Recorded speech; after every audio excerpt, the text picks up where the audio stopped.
My dear brothers and sisters in Christ, good evening. Good evening, Father. Do you still believe when God seems silent? Maniniwala pa rin ba tayo kahit parang tahimik ang Diyos? Do you still trust when life gets tough? Do you still stay when it's easier to walk away?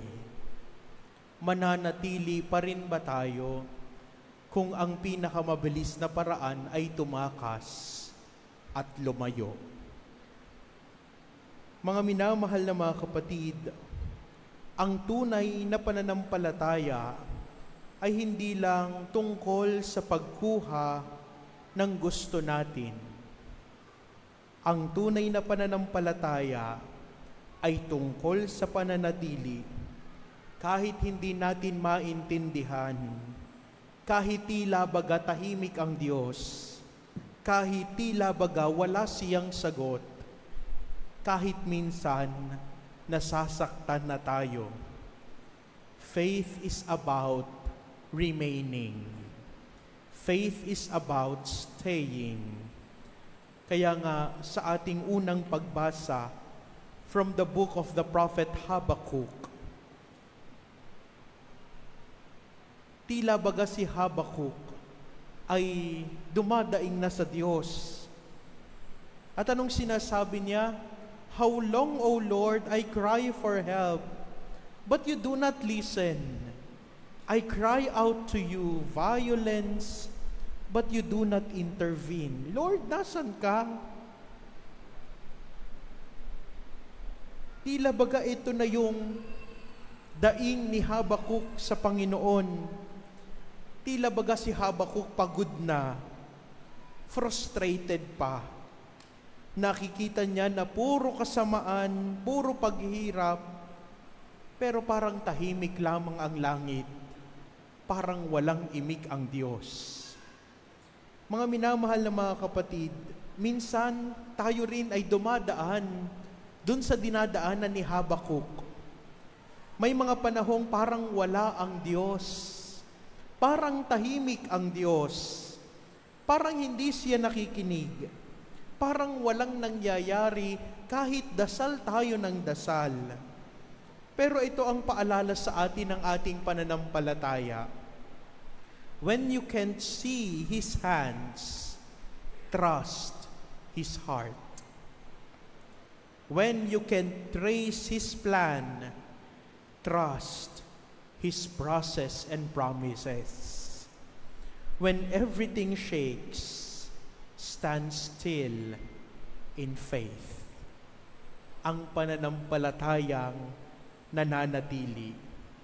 Hindi dahil naiintindihan natin ang lahat, kundi dahil alam nating hindi tayo nag-iisa.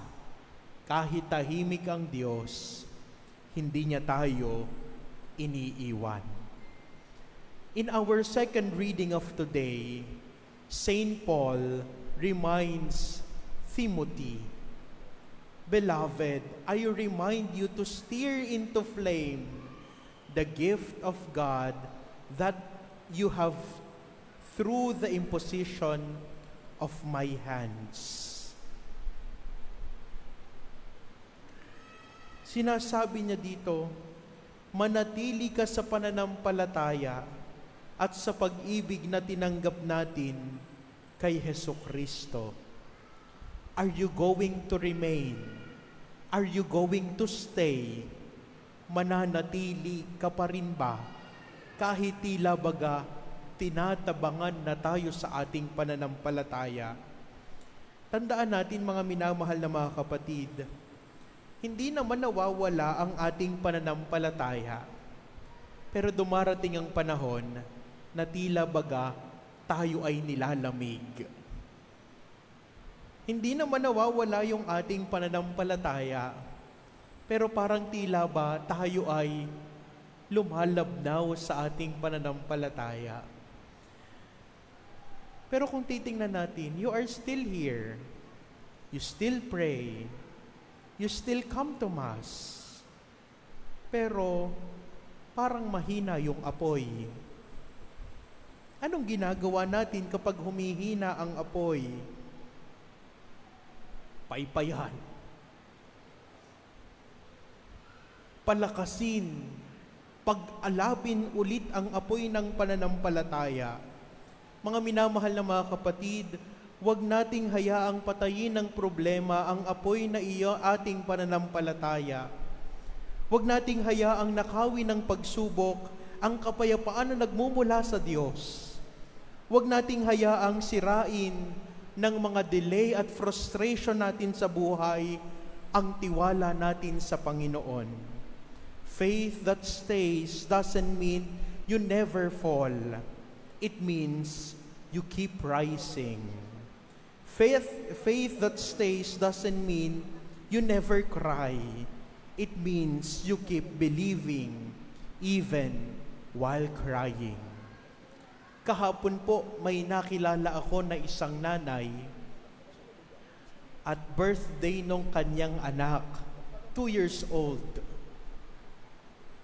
Sabi nung nanay sa akin, Father, alam niyo po, etong batang to, Lolo Oweng baby po ito. Sabi ko, bakit po nangyari? Kasi Father, 11 years na kaming kasal ng asawa ko. Pero after 11 years, pabinigay ni Lolo Oweng yung batang ito. Ano pong ginawa nyo habang nag-aantay kayo dyan sa pinakamagandang regalo nyo? Sabi nung nanay, namanata po ako kay Lolo Oweng. Nanatili po ako kay Lolo Oweng. Lagi po akong pumupunta dyan sa simbahan. Mahawakan ko lamang yung kanyang imahen.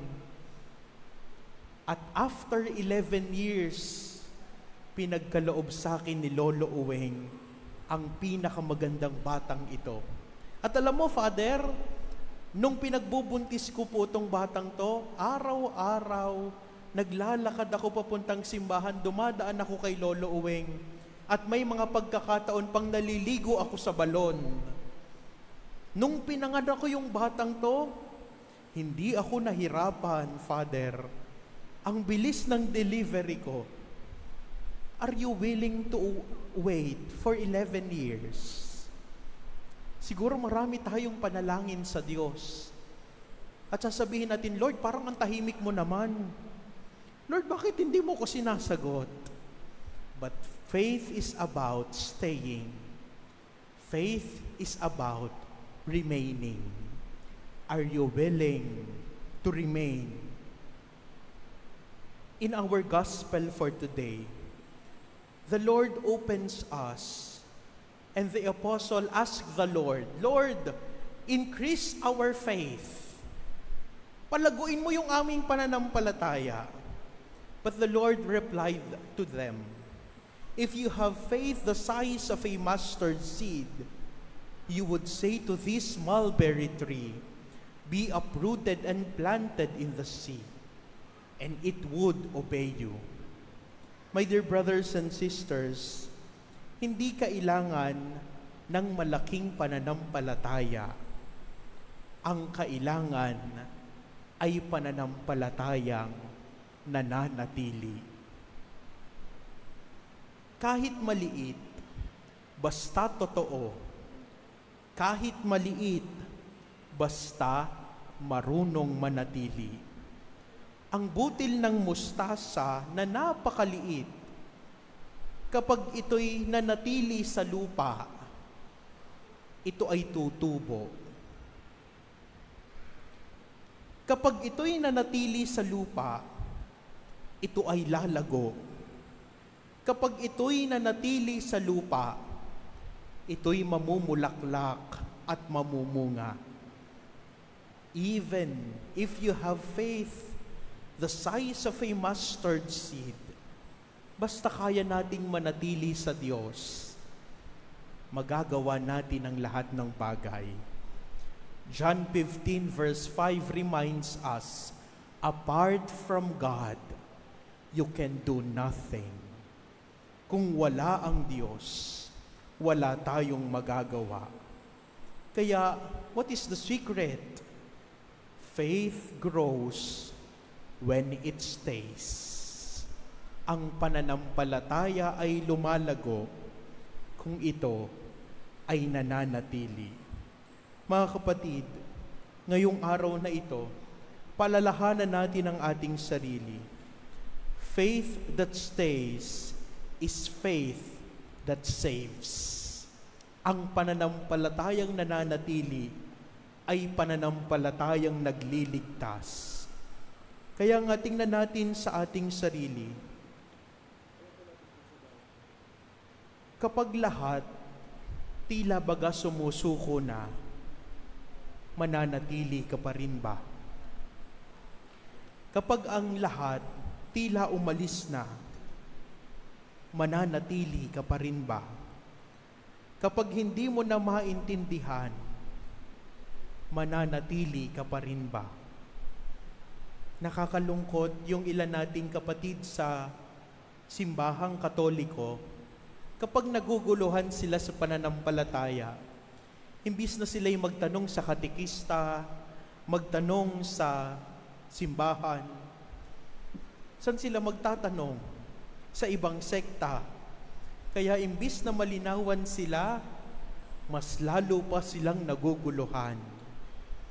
Kapag magulo, are you going to remain or are you going to flight? Mga minamahal na mga kapatid, ang Diyos kailanman hindi umaalis sa mga nananatili sa Kanya. The Lord is always waiting for us, waiting for the right time, waiting for the perfect time. But the question, are you willing to remain? Kung pakiramdam natin sa oras na ito, parang ang tahimik ng Diyos. Kung tingin natin sa panahon na ito, parang wala siyang sagot. Huwag kang bibitiw. Huwag kang lalayo. Huwag kang susuko. Stay. Stay in prayer. Stay in faith. Stay in love. Dahil ang taong kayang manatili ay ang taong nararamdaman ang pagkalinga ng Diyos. Dahil sa dulo, ang pananampalatayang nananatili ay ang pananampalatayang magliligtas sa atin. Kapag magulo ang sitwasyon, kapag tila ang Diyos parang walang sagot, kapag tahimik na at parang tinatabangan na tayo sa ating pananampalataya, isa lamang ang sagot, manatili ka. Remain in the love of the Lord.